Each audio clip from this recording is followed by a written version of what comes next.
The Nintendo Switch is one hell of a device. Rising from the ashes of the failed Wii U, this hybrid rectangle of happiness has become a gaming phenomenon. With state-of-the-art Nintendo offerings, hundreds upon hundreds of indie darlings, and some shockingly decent ports of games many would assume unplayable on such a device. In fact, it's the latter that fascinates me the most about the Nintendo Switch. Recently, the GPU melting Crysis was released on the Switch, and while it's nowhere near the PC original in terms of graphics, it's nonetheless an impressive port on an unexpected system. You can check out my review for it at the top if you want to know more. This got me thinking though, what other ports, or rather shooter ports, could make its way to the Switch? In fact, what are the shooters I feel need to be on the Switch? This is my list of 10 shooters that need to come to the Switch, going from number 10, which I think is the most likely to happen, to number 1, which is the most unlikely, but not impossible. Now, a few things. I'm only featuring games that have not been announced for the Switch, as of the making of this video. So if you're watching this wondering why I'm not talking about Apex Legends or Doom Eternal, it's because they've already been announced for the Switch. Also, the games featured here are ones I've played personally, so if you don't see a particular title here, it's likely because I haven't gotten around to it. But be sure to tell me what it is in the comments, and who knows, I might make a video on it in the future. Alright, we good?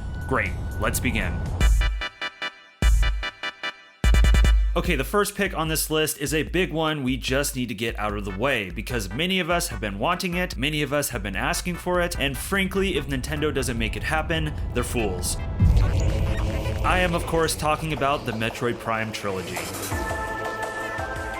For those unfamiliar, Metroid Prime is a spin-off series of the Metroid franchise, which took the 2D action-adventure mechanics of the original games and translated them flawlessly into a first-person adventure. Originally released on the GameCube, Metroid Prime is considered one of the greatest games of all time and is one of my favorite games of all time. Its two sequels, while not quite as legendary as the first, are also phenomenal games that did much to evolve the Metroid experience. In 2009, the three Primes were bundled together and released on the Wii as part of the Metroid Prime Trilogy, one of the more uncommon and sought-after Wii games out there. I have a copy though. Now, since the announcement of Metroid Prime 4, 3 years ago, fans have been dying to get the trilogy brought to the Nintendo Switch. Not helping matters is the seemingly monthly rumors of its impending release. If you ask me, what could be a possibility here is that the Switch version of the trilogy might already be done and ready to go, and Nintendo is just waiting for the right time to drop it. Likely around the time they are finally ready to properly show off Metroid Prime 4, which seems to be having a bit of a troubled development. Either way, my expectation for this release is a remaster that is on par with Nintendo's remasters of Zelda Wind Waker and Twilight Princess, updating the graphics appropriately and getting the resolution up to 1080p, with support for both traditional and motion controls. So perhaps we'll see some tweaks to corruption so it works better in handheld mode. Huh, my goodness, getting a Metroid game out these days is like pulling teeth, am I right? Do battle or die. Metroid only from Nintendo. Microsoft and Nintendo, one of the most unexpected gaming partnerships of this generation. It started with the ads slyly aimed at Sony, which led to Microsoft publishing a pair of their exclusives on Nintendo's hybrid, Cuphead and Ori and the Blind Forest. Soon after, Banjo and Kazooie, two characters once owned by Nintendo who fell into Microsoft's hands after their buyout of Rare, would make a homecoming in Super Smash Bros. This, of course, sparked all sorts of speculation on what other Microsoft titles could be coming to the Switch. However, if it's one former Nintendo property, now Microsoft-owned property, that should make its glorious return to a Nintendo console, it's Perfect Dark.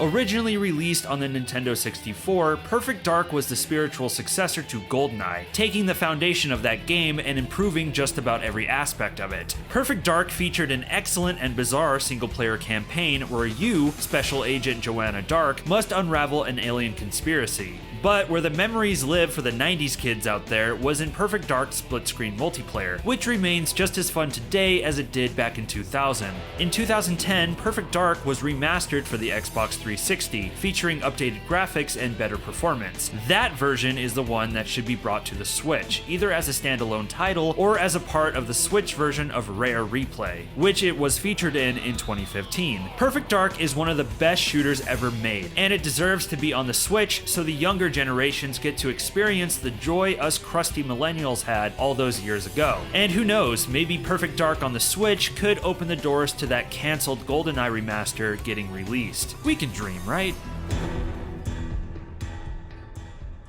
As I mentioned at the beginning of this video, Crysis was recently ported to the Switch, which came as quite the surprise to most gamers. While I was impressed with its presentation on the handheld, I found myself disappointed by the gameplay, which felt outdated. I found it hard not to make comparisons to the franchise Crysis is a spiritual successor to, a franchise that has really nailed sandbox shooter gameplay. That franchise is of course Far Cry. Since the release of the first game, the Far Cry franchise has captivated gamers with its intense, open-ended, and at times goofy gameplay, coupled with its beautiful, often unexpected locales and larger-than-life villains. While it's a little odd that Ubisoft hasn't spoken much on the possibility of the Far Cry franchise coming to the Switch, I believe it's highly likely that the hybrid will receive a port. I mean, the Assassin's Creed franchise has begun to make its way to the console, and surely it won't be the only major Ubisoft franchise to do so. So which games should come over? Far Cry 5, New Dawn, or will they blow everyone's minds and announce Far Cry 6 on the Switch?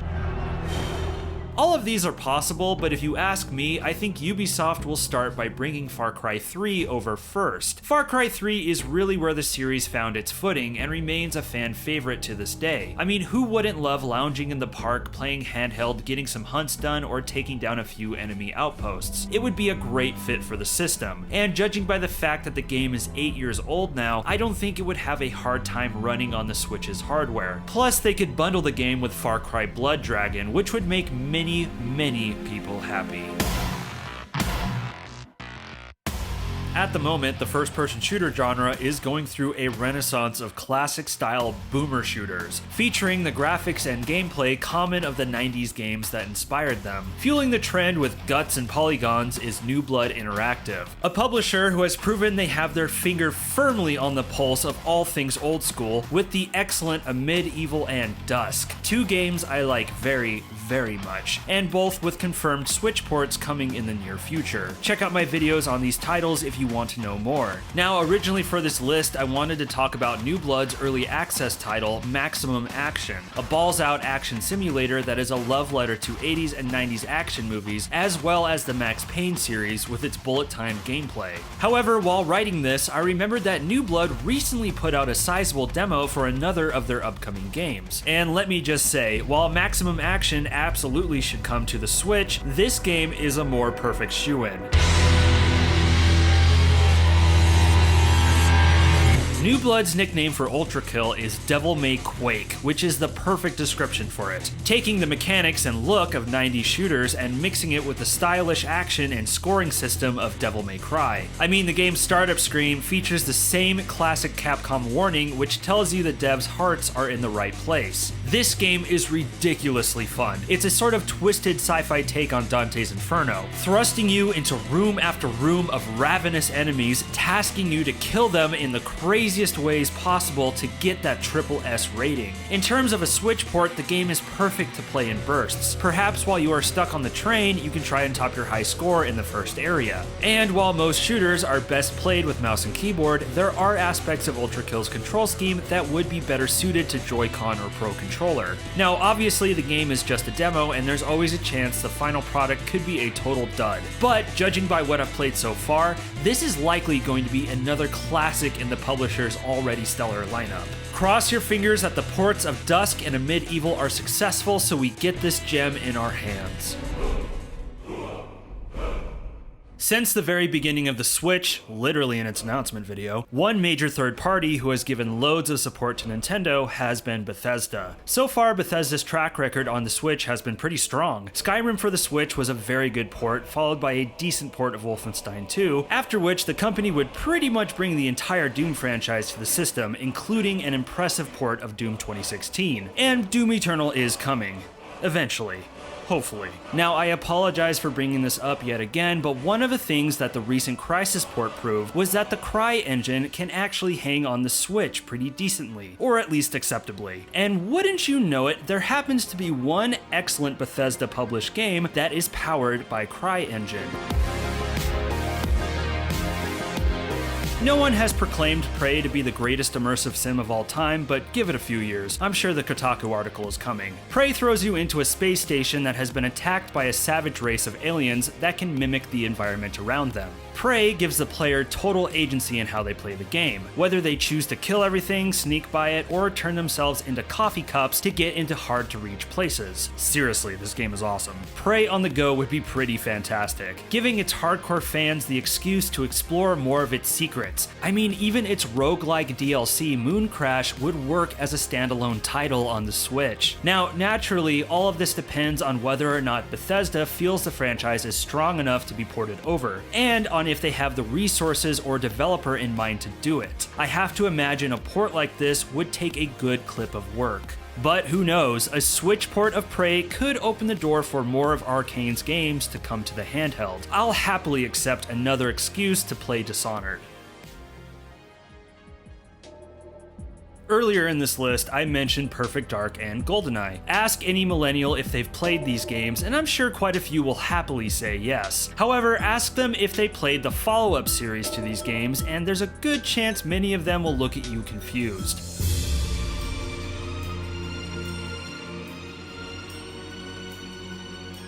Developed by ex-members of Rare, the Timesplitters series was the spiritual successor to GoldenEye and Perfect Dark, featuring nearly identical gameplay mechanics. The first Timesplitters was essentially a proof of concept, recreating the shooting mechanics of Rare's games and split-screen multiplayer, but with a very bare-bones single-player game. Timesplitters 2, though, was the true follow-up, featuring a meaty single-player campaign and an excellent multiplayer mode. GoldenEye 3, Perfect Dark 2, whatever you want to call it, this game filled the spot. And then Timesplitters Future Perfect leaned more into the Halo side of things, but was still a fantastic game with a charming story and protagonist. Sadly, since the demise of its developer, Free Radical, Timesplitters has been floating in the ether of uncertainty with its IP bouncing around from owner to owner. So what makes me think this dormant franchise has a shot of coming to the Switch? Well, currently, the Timesplitters franchise is owned by THQ Nordic, whose current business practice is to take dormant franchises, spark up new sequels, and then re-release and remaster their older games for current systems like the Switch. And if you ask me, a remastered Timesplitters trilogy showing up on the Switch is something I would put money on. Even though they didn't have the notoriety of their N64 ancestors, the Timesplitters games are beloved by many, which is why THQ Nordic acquired the IP in the first place. They know people want these games, and it's a matter of time before they resurface somewhere, likely to promote an upcoming Timesplitters 4.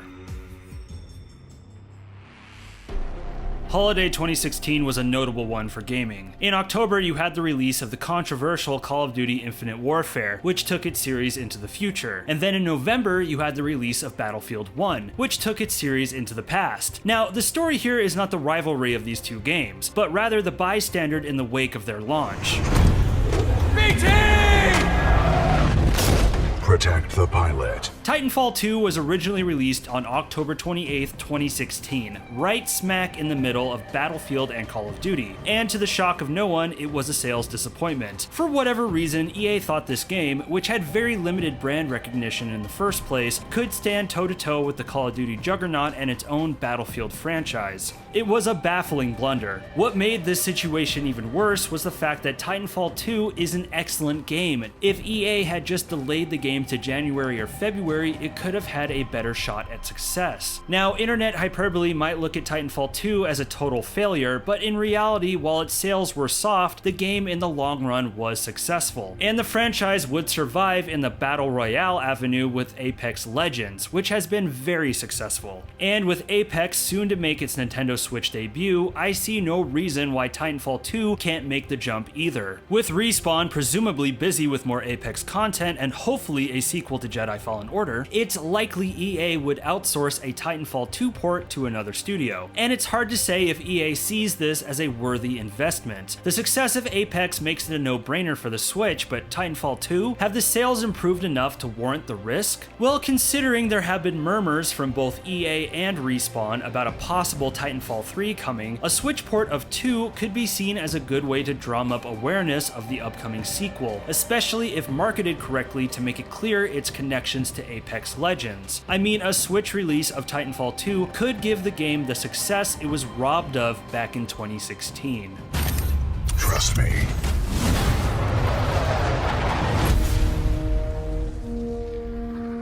One of the big trends to emerge in the current generation was the games as service model, giving the player a large shared world that would be constantly updated with new content to keep the player playing and spending money. It had a pretty mixed reception. There have been good examples like cult favorite Warframe, which made its Nintendo Switch debut back in 2018, and dismal examples like Anthem, which we don't need to talk about. But of course, you can't talk about games as service without bringing up the game that started it all, Destiny. Developed by Bungie, Destiny took the shooting mechanics of Halo and brought them into the MMO realm, with a persistent world featuring numerous game modes. Destiny has had a pretty turbulent journey, but it seems to be on the right track these days, especially with Bungie gaining control of the IP from Activision and going independent with the franchise. I think Destiny should come to the Switch. If handled correctly, the title could be a perfect match for the system. The grinding nature of the game would be perfect for on the go, and cross progression would allow hardcore console or PC players to never miss an event or a Xur day when they travel. Now, in my mind, there are a few things standing in the way of making this port a reality. If Destiny had remained in the control of Activision, a Switch port might have been likely. But now, with Bungie having full control, it's hard to say if the Switch is a priority for them, especially since they are likely hard at work on the PS5 and Series X versions of Destiny 2. The other thing to keep in mind is that new expansions for Destiny have to take into account the limitations for each console they're released on,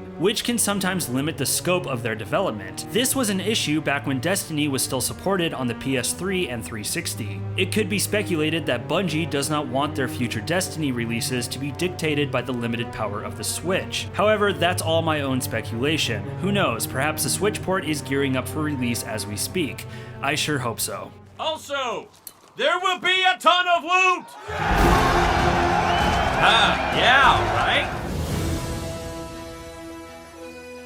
Years in the future, when I'm old and decrepit, when I look back on the Nintendo Switch, I will say it was the console of impossibilities. Who would have thought that a Nintendo handheld, far more underpowered than its competitors, would receive fairly good ports of the cutting-edge games of the time? Skyrim is one thing, but Crysis though? The Witcher 3? Doom Eternal? The Outer Worlds? Oh wait, no, not that one, no. This all speaks to Nintendo's careful selection of hardware partners, but also to the raw success of the console itself, as just about every game company under the sun has wanted a piece of this action. The one company, though, that has been the biggest surprise in terms of jumping on the Switch train is once again Microsoft. I talked about this already in the video, but the partnership between these two companies is unprecedented, and could see Microsoft spreading more of their games to an even wider audience. And there is one beloved Microsoft shooter that I could easily see being brought to the Switch.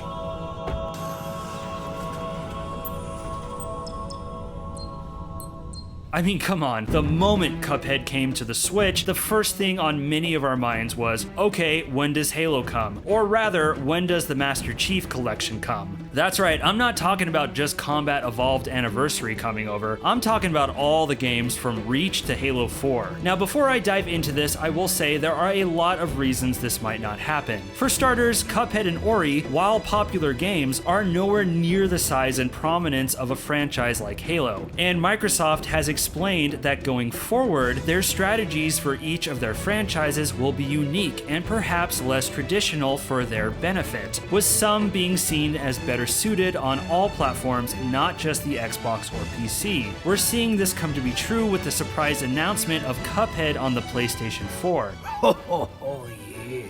Microsoft likely wants to protect Halo as a purely Xbox exclusive. It also would be a pretty massive development process. I fully believe all the games in the Master Chief Collection will be able to run on the Switch, but getting those 5 games up and running on top of multiplayer is a massive task, and it's tough to say if Microsoft sees any benefit in such an investment. But then again, could you imagine Halo on the Switch? Team Slayer with your buddies handheld through local wireless? Imagine that for a second. It's like the LAN parties of the olden days, but far more convenient and easy. Plus, there's potentially a huge marketing opportunity here for Microsoft. There are likely many Switch owners out there who haven't played through all of the Halo games. You get the Master Chief Collection to them, and then when all is said and done, the only place where they can see the next chapters in Chief's story is on the Xbox Series X by way of Halo 5 and the upcoming Infinite. Now look, this is high on the list because it's very unlikely, but I'm not pulling this one out of my butt. There have been rumors of such a thing happening, and at the very least, such a port has likely been discussed in the meetings between Nintendo and Microsoft. Who knows? But man, if such a thing were to happen, it would be pretty heroic, perhaps even legendary. Now would be a very good time to leave.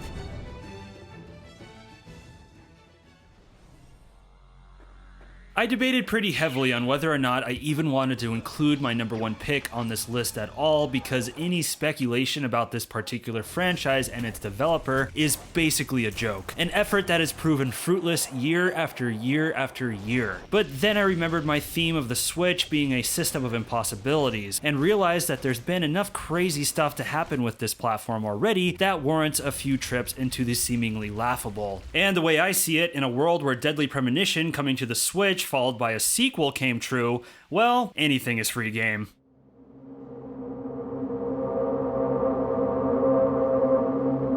Dr. Freeman, I presume.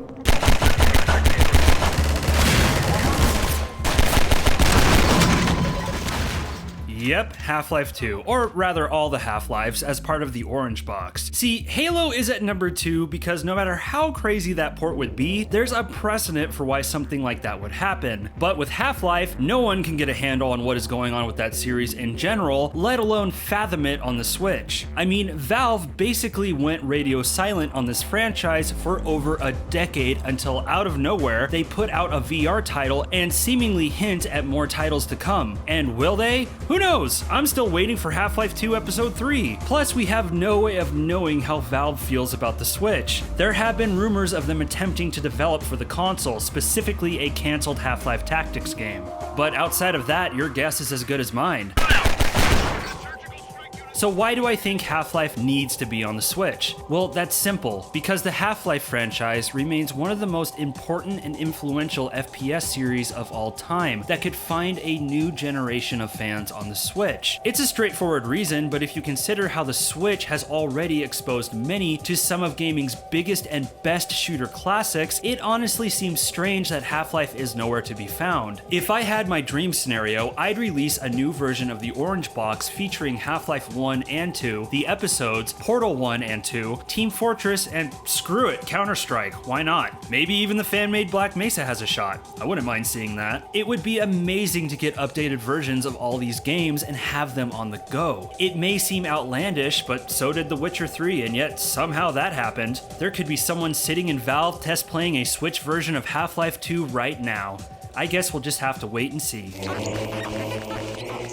But hey, what do you guys think? What shooters do you want to see brought over to the Switch? What games in general do you want brought over to the Switch? Please be sure to let me know in the comments. Also, please be sure to subscribe, like, and share if you enjoyed this video. It's a massive help for this channel. Looking for excellent shooter ports on the Switch? Here's one of the best. Check out my review of BioShock for the Switch. I post videos every Thursday, so be sure to ring that notification bell so you are the first to see them. I'm Kirk, and thank you for watching this video. Stay safe out there.